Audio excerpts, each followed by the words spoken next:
Akhir-akhir ini lagi rame banget terkait soal channel-channel AI yang lagi dibersih-bersihin sama YouTube ya. Mungkin dismonet atau mungkin dihapus channelnya dan seterusnya. Jadi ibaratnya kayak YouTube tuh sedang memberantas konten-konten AI dan banyak banget yang kena. Bahkan kayak konten-konten restrukturisasi, konten-konten kayak apa?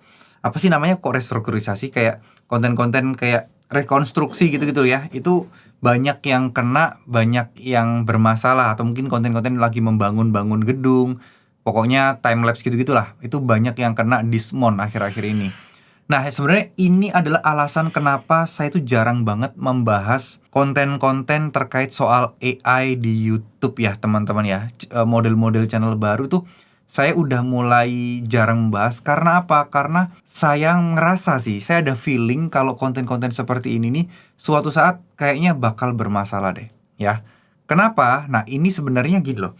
Kontennya sebenarnya konsepnya jelas, kayak rekonstruksi dari bangunan yang jelek jadi bagus atau konten-konten yang lainnya lah ya.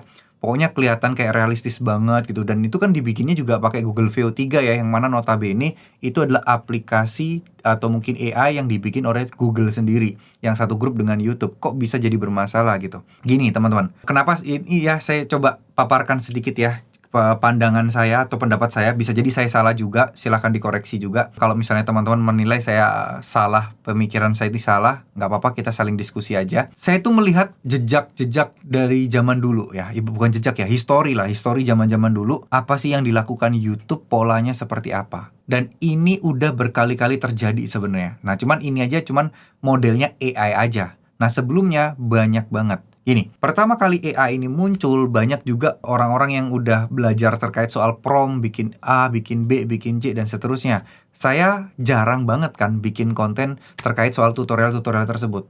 Karena saya tuh masih ragu dalam hati dan pikiran saya tuh kayak masih berusaha untuk melihat, mencerna, dan juga masih apa ya, masih kayak nunggu gitu loh. Apakah benar ini aman apa enggak? Karena saya cukup trauma nih. Cukup trauma. Dari 2022 saya masuk di YouTube itu, saat itu banyak banget teknik-teknik, trik-trik, jenis-jenis konten yang dibikin gampang dan mudah-mudah. Tapi ujung-ujungnya apa? Banyak orang yang ngikutin, banyak orang yang melakukannya, banyak orang yang menirunya. Ujung-ujungnya kontennya kena dismon, kena aturan baru yang nggak bisa lanjut dan seterusnya. Nah, dari sinilah sebenarnya muncul rasa trauma saya, teman-teman. Wah, dulu konten yang gampang banget kayak misalnya konten-konten kayak pilih warna gitu ya, kayak roulette pilihan gitu tuh. Nah, itu sekarang udah nggak bisa loh. Udah kena dismount, guys. Karena apa? Awal-awal dulu masih sedikit, begitu banyak yang bikin kontennya mirip-mirip dan kembar-kembar, nggak ada tambahan sentuhan kreativitas. Akhirnya konten-konten begitu udah pada dismount semua, gitu ya. Dan masih banyak banget yang dulunya works, kayak contoh nih, konten-konten kayak quotes dulu tuh aman banget dan boleh banget dan jadi konten bervalue untuk jadi motivasi gitu. Tapi sekarang nggak bisa quotes doang, ya kan? Quotes doang nggak bisa, guys, bener-bener nggak bisa banget sekarang.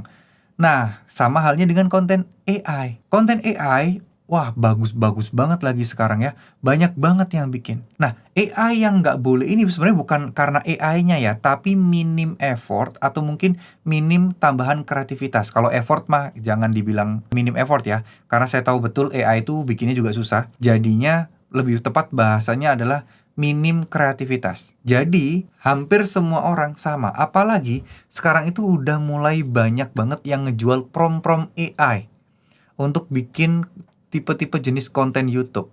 Di mana akhirnya banyak orang yang menggunakan prompt tersebut, template-nya, tanpa adanya tambahan atau kreativitas. Sehingga hasil video jadinya mirip-mirip semua. Nah, semakin banyak orang-orang yang menggunakan tema-tema konten seperti ini, tipe konten seperti ini, menggunakan prompt yang sama, karena kan dijual sana sini, jual sana sini ya.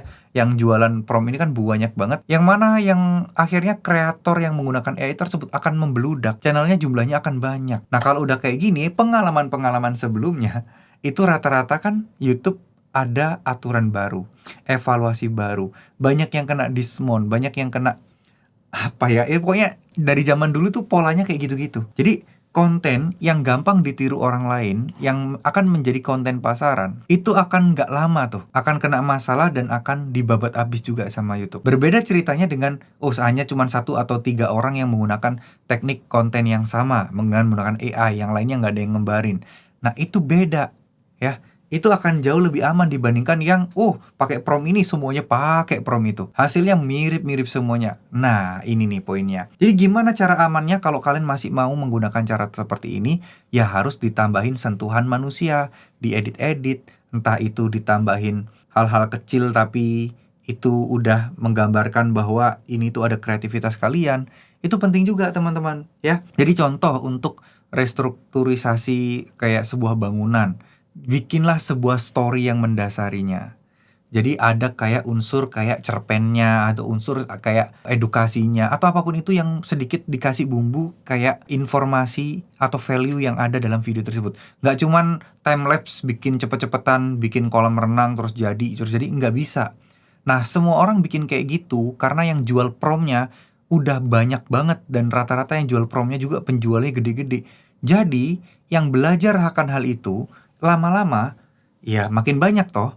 Nah, yang kedua masalahnya adalah yang belajar hal itu, dia mungkin sukses di satu channel, akhirnya dia bikin channel lagi. Satu orang bisa bikin 5-10 channel. Nah, coba bayangkan gimana kacaunya ekosistem YouTube, banyak video-video seperti itu isinya yang merajalela gitu. Nah, tentu saja dengan ini ya sebenarnya masuk akal juga kalau adanya aturan baru dan akhirnya udah mulai dilarang. Ya dilarangnya pun juga nggak terang-terangan kan, cuman susah untuk monet gitu ya. Intinya kan seperti itu teman-teman. Nah, jadi itu ya, konten AI memang lagi dibabat, dibersih-bersihin juga.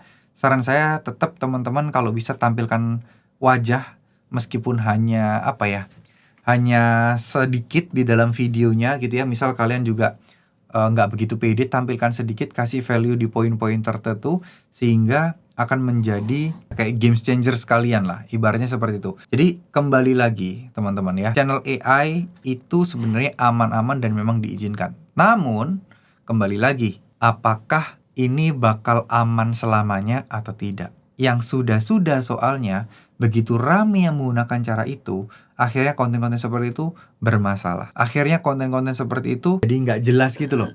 Jadi akan dianggap konten tidak autentik karena atau mungkin tidak bervalue juga. Nah, ini yang harus teman-teman pahami juga. Itulah salah satu alasan sekali lagi kenapa saya juga masih belum terlalu banyak bikin konten-konten tutorial untuk bikin prompt untuk YouTube ya. Untuk YouTube ya, tapi kalau untuk postingan di IG Reels dan Facebook Reels sebenarnya nggak ada masalah. Tapi kalau untuk di YouTube, sekali lagi, ya tentunya mereka akan melihat ya keunikan kontennya seperti apa. Nah, itu yang harus teman-teman pahami juga ya. Jadi buat teman-teman yang masih pengen bikin konten via AI, tetap semangat, jangan patah semangat. Maksudnya fokus, cari ide-ide kreatif apa yang bisa kalian sisipkan di tipe-tipe konten kalian. Itu akan jauh lebih aman untuk jangka panjang. Karena ada sentuhan dan juga kreativitas dari kalian sebagai manusia.